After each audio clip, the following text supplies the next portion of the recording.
अस्सलाम वालेकुम, क्या हाल है सबका। उम्मीद है सब ठीक होंगे और बहुत खुश होंगे। तो जनाब आज रमज़ान का पहला दिन है, पहला रोज़ा है। अल्हम्दुलिल्लाह मेरा भी रोज़ा है और मेरे भतीजे हंसला का भी रोज़ा है। और दिन गुजर गया, असर का टाइम हो गया, तकरीबन 5:30 का टाइम है। मैंने असर की नमाज़ अदा कर ली अल्हम्दुलिल्लाह और ज़ोहर भी पढ़ ली। और मैंने आज कुरान पाक का एक सिपारा पढ़ा है पहला। और मैंने सोचा इंशाल्लाह मैं इस रमज़ान में डेली का एक सिपारा पढ़ूँगी और पूरा कुरान पाक कंप्लीट हो जाएगा इंशाल्लाह। और आपकी कैसी तबीयत है? रोज़ा कैसा जा रहा है आपका? वही जैसे पहले जा रहा है। आज तो पहला रोज़ा है ना, तो पहले कैसा जा रहा था? तबीयत ठीक है माशाल्लाह से? इनका रोज़ा है और बीपी लो हो रहा है। बीपी, क्योंकि ट्यूशन में भी गए हैं माशाल्लाह से, वहाँ पे पढ़ते रहे हैं। कितनी मेहनत लगती है, एक रोज एक पारा कुरान भी पढ़ो, ट्यूशन भी जाओ, स्कूल भी जाओ, फिर अभी मदरसे में लगवा रहे हैं वो। तो चलो इंशाल्लाह अच्छी बात है ना। मैं भी कुरान पाक पढ़ूंगी, आप भी पढ़ोगे, हम दोनों मिलके नमाज़ भी पढ़ा करेंगे, कुरान भी पढ़ेंगे और रोज़े भी लाजमी साथ साथ रखेंगे। तो जनाब टाइम असर का हो चुका है, असर की नमाज़ हम लोगों ने पढ़ लिया। कुछ देर के बाद अफ्तारी का टाइम हो जाएगा। बाहर हम लोगों ने थोड़ा वो सफाई करके सैन वहाँ पे चटाई वगैरह बिछा दी कि वहीं पे हम लोग बैठ के अफ्तारी करेंगे। मैं आप लोगों को दिखाती हूँ। अच्छा ये मेरा कमरा है। पहले मैंने उठ के हंसला साइड पे हो बेटा, मैंने अपना कमरा शमरा साफ़ कर लिया, ठीक है। और बाकी के मैं आपको बाद में दिखाती हूँ साथ। अच्छा तो जनाब ये है, हमने बाहर चटाई बिछा ली है, ठीक है। ये भाभी का कमरा है और ये मेरा कमरा है। हमने चटाई बिछा ली है। यहाँ पे हम लोग अफ्तारी की हम लोग तैयारी करेंगे, सारा यहाँ पे बैठ के करेंगे। भाभी कैसी तबीयत है?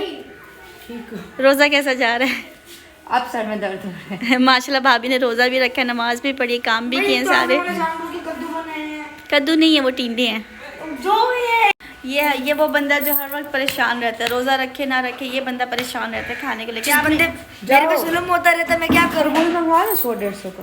हाँ मंगवा लो, तरबूज तो अच्छा ही लगता है। करे तो करे क्या, जाए तो जाएगा। देख मेरे अच्छा मैं वो बंदा हूँ, मुझे नहीं क्रेविंग होती। जैसे लोग कहते हैं ना अफ्तारी में समोसे हो, पकोड़े हो, ये सारा कुछ हो, मैं कहती हूँ बस सालन रोटी है, थोड़ा सा जूस या शरबत है साथ में, बहुत है। लेकिन ये वो बंदा रोज़ा रखे ना रखे, समोसे पकोड़े अगर पता नहीं क्या क्या सब कुछ होना चाहिए। 100 के पकौड़े जी बोलें क्या हुआ है? 100-150 और मेरी बेटी हर वक्त एक ही बात कहती है, मामा प्याला शूट पहना दो, मामा प्याला शूट पहना दो। मानो आपके हाथ क्यों ठंडे हो रहे हैं बेटा इतने ज़्यादा? क्या किया है? हैं? माइंड किया है? अच्छा कभी कभी ना इंसान का दिल बहुत ज़्यादा मायूस होने लगता है, उदास हो जाता है, परेशान हो जाता है और इंसान का किसी से बात करने का दिल नहीं करता। यहाँ तक कि इंसान अपने आप से भी भाग रहा होता है। तो खैर जब मैंने रोज़ा रखा, मैंने नमाज़ पढ़ी, मैंने कुरान पाक पढ़ा और मैंने अल्लाह पाक से बातें की, मैंने दुआएं मांगी, अल्हम्दुलिल्लाह दिल को बहुत सुकून मिला। और ऐसा लगा कि जैसे दिल को भी एक खुराक चाहिए होती है और वो होती है इबादत हमारी। कभी कभी इंसान की ज़िंदगी में ऐसी सिचुएशन आ जाती है कि इंसान अंदर ही अंदर परेशान रहने लगता है। उससे लगता है सारे रास्ते बंद हो रहे हैं, कुछ भी खुशियाँ उसकी ज़िंदगी में नहीं है बाकी, या कोई खुशियाँ होने लगती है तो वो खुशियाँ ख़त्म हो जाती हैं। असल बात यह है कि जब हम नमाज कुरान से, इबादत से दूर होने लगते हैं तो हमारा दिल, हमारी जिस्म, हर चीज़ मायूस होने लगता है, अंदर ही अंदर ख़त्म होने लगता है। और जब रमज़ान आता है, हम लोग इबादत करते हैं, अल्लाह पाक हमारी इबादत कबूल फरमाए, तो खुशियाँ बेहतर हो जाती हैं, दिल को सुकून मिलता है। और यहाँ पे मैं अफ्तारी के लिए रोटियाँ बना रही थी और अल्हम्दुलिल्लाह मेरा रोज़ा अच्छा गुज़र गया था। तबीयत ख़राब नहीं हुई थी, कुछ भी नहीं हुआ था, मैं सुकून से बैठ के रोटियाँ बना रही थी। तो खैर मैं ये कहना चाहती थी कि रमज़ान के अलावा भी इंसान को ख़ास तौर पर अल्लाह पाक मुझे हिदायत दे, इबादत करनी चाहिए।